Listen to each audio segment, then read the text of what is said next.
Welcome to the part 2 of our TrendWave news application series. If you miss a part 1, don't worry, you can find the link in the description below. In this video, we will be working with our source code available in the GitHub repository. We will also be leverage MediaStack REST API to fetch and display data in our app.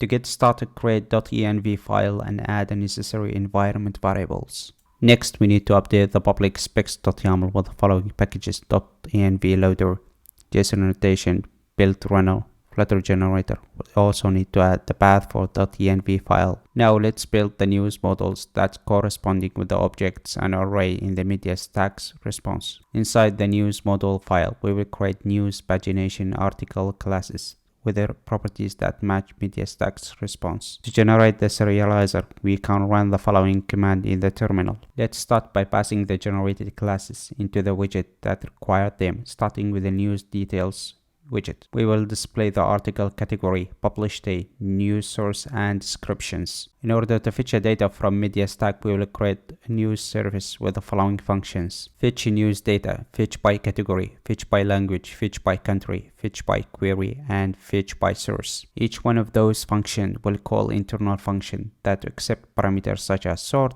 limit, offset. This function will send a GET request to the MediaStack endpoint and extend the arguments if exist. Let's update the Discover screen. We will update the Discover wrapper by passing the fetch data and calling the appropriate fetch function. Finally, we will pass the fetch data to a sub-widget like news card. We're gonna also update all news widget to accept article as the argument and pass it to a sub-widget, taking care of error handling as well. With the updated news card widget, replacing the hardcode image URL, title, source, and other possible argument corresponding properties from article class. We will update the source news widget to replace the hard-coded text with the properties from articles class. Finally, let's see the update load environment variable in the main.dart and run the project. To see more content like this, please let me know in the comment section below. Thank you for watching. Don't forget to like and subscribe for more updates.